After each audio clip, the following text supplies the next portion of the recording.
Yo, what's going on, guys? Johnny GB here, bringing you Week 6 of the Pokemon Global League. We are taking on Carson, aka Toxic Gaming, so go check out his channel and his side of the battle. Video link will be down in the description below. Now, this battle probably will be uploaded late. It was supposed to be up Friday, but we had the battle late Friday night. So finally, I'm able to get this battle up for you guys. Now, my opponent has a very threatening team. I mean, you guys are going to see right there. Tapu Lele. He has Sand. He has Charizard X, Thundurus, Pythagoras. So the matchup really was not in my favor. I was really hesitant on bringing Metagross because he does have the Sand, but the Metagross we have this week is a Rock Polish Substitute Meteor Mash Earthquake set, which, if I can get rid of Thundurus, pretty much hits everything on his team.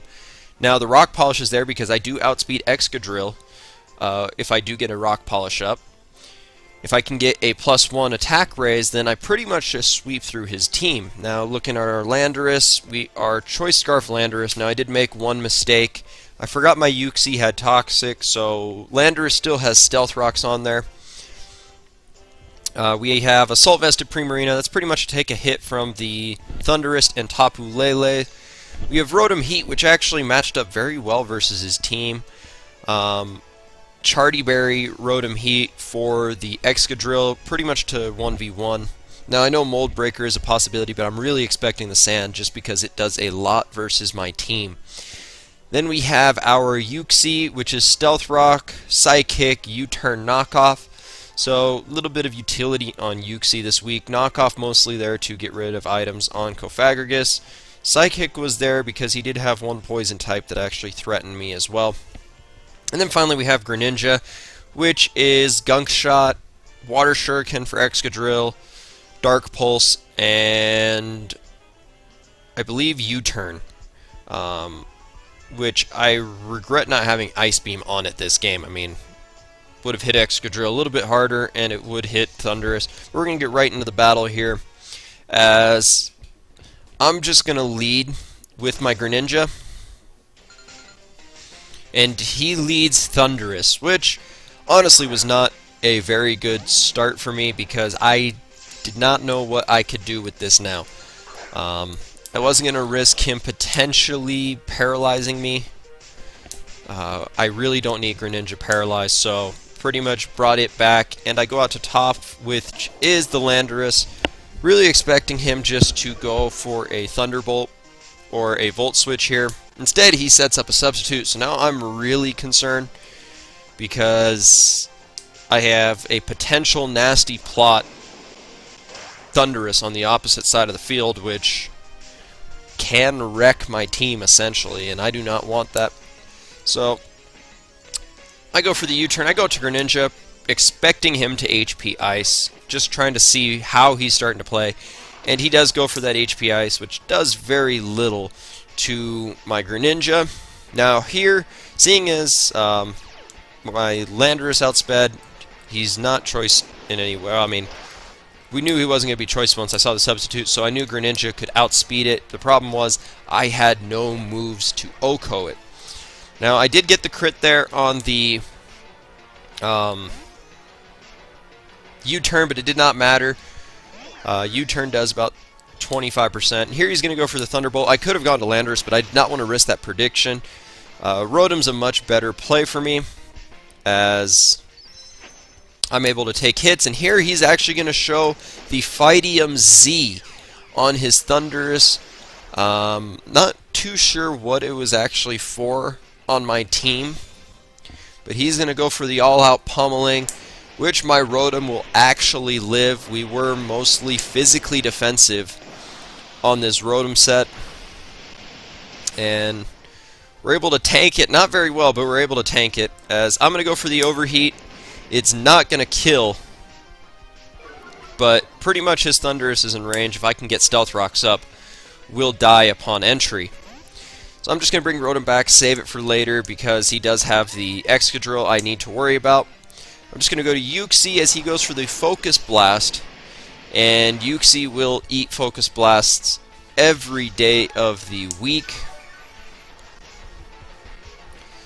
Now it's a perfect opportunity for me to get my Stealth Rocks up, as he's going to withdraw his Thunderous, and he's going to go out to his Tyranitar. Now, he showed a nerve, and when I saw that, I felt like Metagross was in a much better position here, because it now can... It doesn't really essentially need Rock Polish unless he's Scarf Excadrill in the back. Now, I stay in here predicting the pursuit. I just go for the knockoff. I wanted to see if he was possibly choiced in some manner, whether it's banned. Instead, he shows Dragon Dance, which actually was a problem for me. I was scared at this point when I saw the Dragon Dance. He's going to go for another Dragon Dance here, so now he's sitting at +2 speed. I was real worried now because he can essentially sweep my team depending on the certain situation.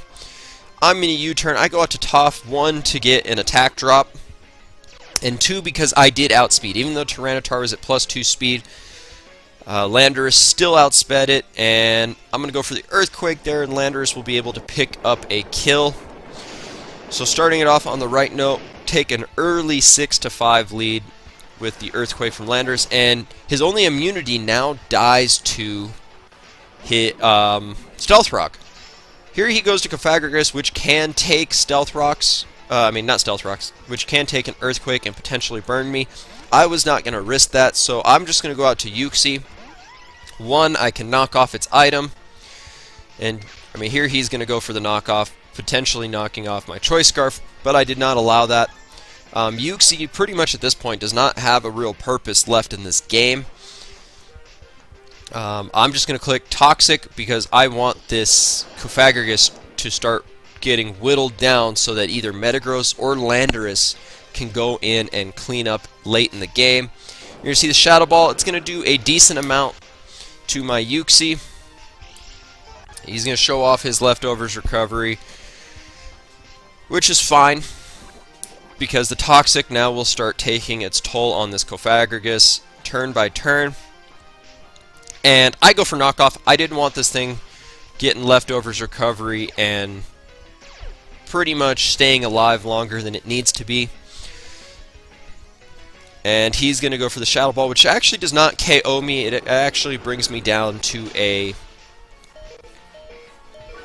little sliver of health left. And he's going to get the Spadef drop. But now the Toxic's starting to take his toll. I could have gone for Sidekick, but U-turn was my best play here. Just wanted to get out, save my Uxie so that I could sack it off later in the battle, because I can go out to Caitlyn, and he has absolutely nothing that he can hit Caitlyn with. Shadow Ball does very little to an Assault Vested Goodra, and I'm just going to go for the Surf here. Nothing on his team switches into this Surf. But he makes a good play here. He's just going to sack off his Thunderous to the Stealth Rock damage. So Uxie picking up its second Stealth Rock kill of the season. And this actually allows him to get a free switch into Tapu Lele, which is just a monster. Gosh, yes, I had Metagross, and my point was to find out if this Lele was choice, because if he was choice Specs or choice Scarf, Metagross actually got to come in and set up for free on it. And he's going to go for the Moonblast. Lele, naturally faster, didn't give me really an idea of what he was set-wise. I go for the Surf, which actually does a good amount of damage. And he's going to go for another Moonblast. He's actually going to get the special attack drop here, which I think really mattered, because Primarina could have taken out this Tapu Lele right then and there without the special attack drop. You're going to see he lives, I believe he lived with like 26 HP, but I wasn't risking that, so pretty much I go to Uxie, sack off my Uxie. It did what it needed to do. It Toxic'd the Cofagrigus, it got the Stealth Rocks up, picked up a Stealth Rock kill.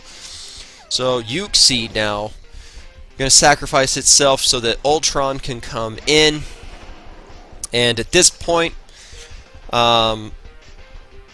still not sure if he's choiced, but we're going to Mega Evolve here.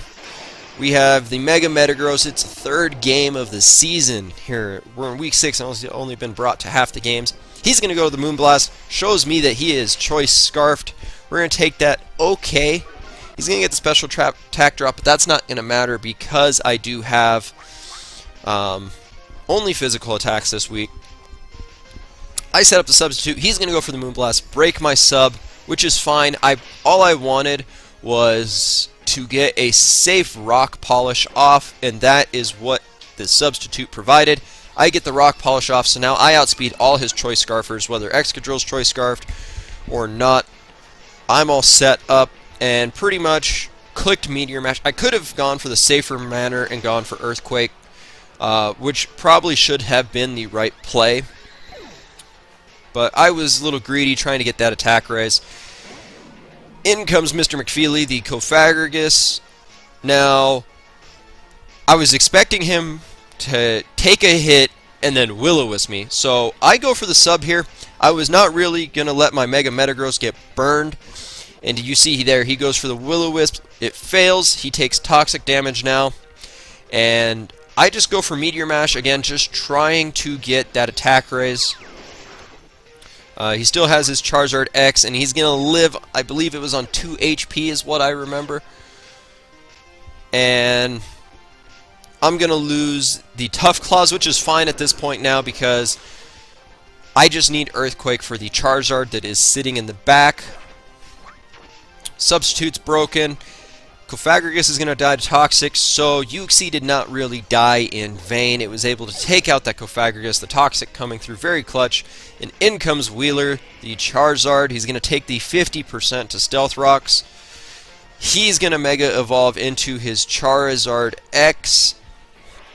And from my understanding, he was a bulky Will-O-Wisp Roost Charizard X to take on Landorus and Metagross. But at 50%, there's no way that a bulky Charizard X is going to take an Earthquake from Mega Metagross.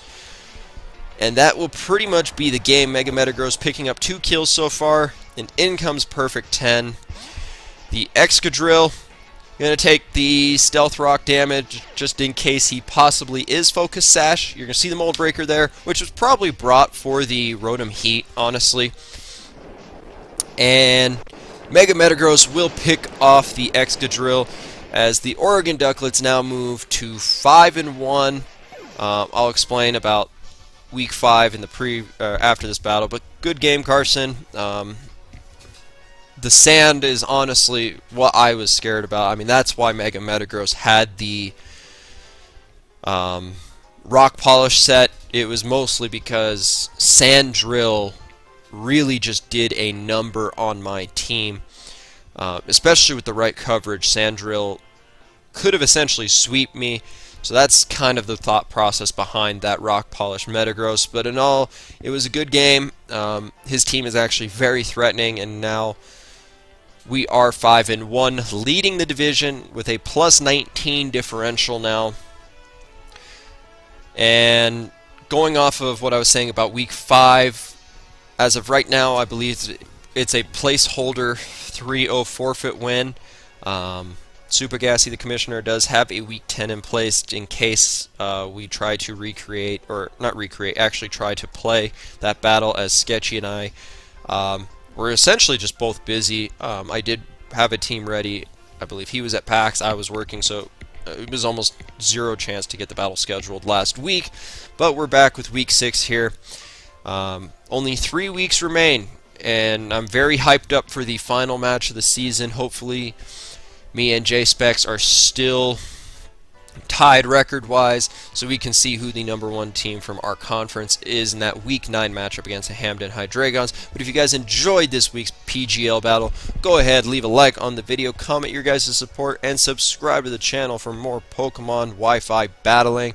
With all that being said, guys, I am Johnny GB, and I'm out.